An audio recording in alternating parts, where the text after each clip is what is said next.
RiseAtlas is a safe and easy-to-use ceiling-mounted patient lift that combines design and well-thought-out proven functionality. The RiseAtlas is suitable for use with all types of rails on both permanent rail systems and on portable freestanding lift stands. One unique feature is the Quick Trolley, which allows portability between rails. This improves patient satisfaction when you lack 100% overhead lift coverage, because you are able to bring the ceiling lift to the patient rather than disturbing the patient and changing rooms. This is the only lift on the market with this efficiency option. To remove the motor, first remove the red safety clip as seen here. If in-rail charging is used, unplug the power source. Then offload the weight by pushing up on the motor, then rotate the motor 90 degrees and lower the motor from the rail. To replace the motor, align the Quick Trolley connection points as seen here. Rotate the motor 90 degrees and release the motor. Apply the red safety clip, and if in-rail charging is used, plug in the power source to the motor.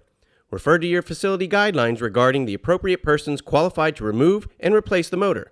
It may be the responsibility of the biomedical engineers, safety champions, facility personnel, or clinical staff. The RiseAtlas is very easy to use and moves silently with functions that maximize comfort and security. We offer 3 Rise models: the Rise Basic with 2 weight capacity options, the Rise Porto, the RiseAtlas 450 and 625, which can transfer patients weighing up to 1,250 pounds with our Barry Turn option. In this video, we will discuss the operation of the RiseAtlas, including operations, safety checks, troubleshooting, and care and maintenance.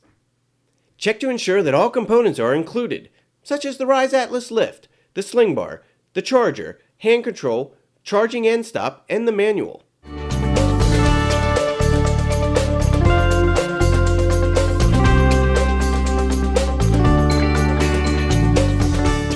Prior to operating the lift, check the rail end stops.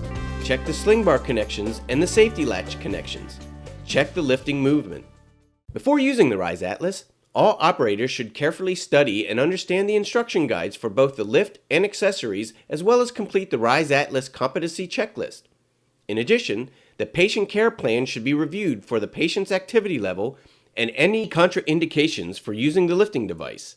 Assure that the use of the lifting equipment and accessories are in full compliance with the patient care plan. Do not leave the patient unattended during transfer situations.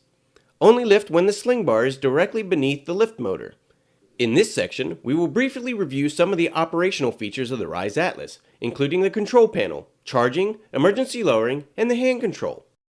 When the battery is low, the red LED light will appear. It is shaped as the battery symbol on the lift unit. When the red LED battery symbol blinks, the lift should be immediately taken out of use and to be charged, indicating less than 25% battery is available. The LED battery symbol on the motor will not illuminate during use if the motor is fully charged. Blinking intermittently indicates that the battery has a 25 to 50% charge. In general, charging is recommended anytime the lift is not in use. This will ensure a full charge is available when needed and will maximize the battery life. For hand control based charging, move the lift to the end of the track into the parking panel, secure the sling bar in the parking panel, and secure the hand pendant into the charging station. A light on the lift will indicate that the unit is now charging. For continuous in-rail charging, the lift motor will be continuously charged and nothing needs to be done to ensure the battery is charged. For emergency stop, pull the red cord once. To lower the patient, pull and hold the red cord until the patient is on the intended surface. Note, do not continue to use the emergency lowering feature after the patient has been placed on a safe surface. Next, re-engage the emergency stop as shown here and return the lift to charge. General functions. The RiseAtlas hand control has 4 buttons. The green button is for activating the lift.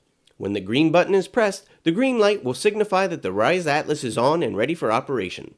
Note the lift will not operate unless the green on button is pressed and the green light is on. To lift, press the up button. The lift will only move as long as you press the button. To lower the lift, press the down button. Motion stops when the button is released.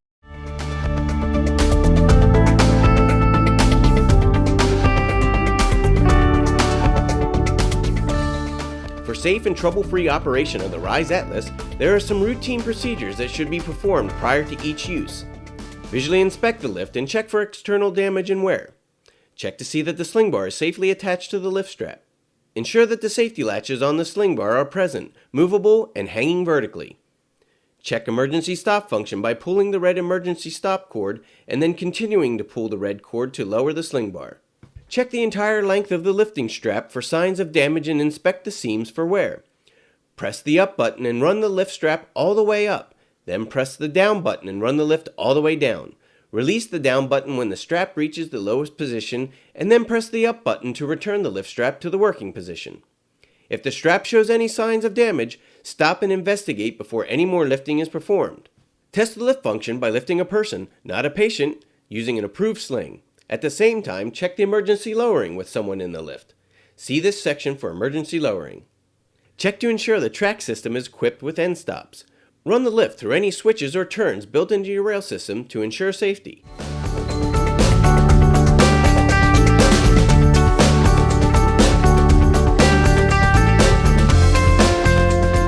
If the lift is not working, check to ensure the following: that the lift is switched on. Be sure the cable for the hand control is properly and securely connected. Pull the contact out and plug it in firmly. Ensure that the battery is charged.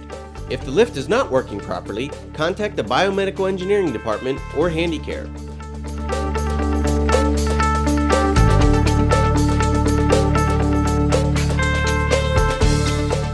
Routine cleaning of the lift should be done with a quaternary compound solution or approved disinfectant. Do not use products containing phenol or chlorine, since this may damage the material.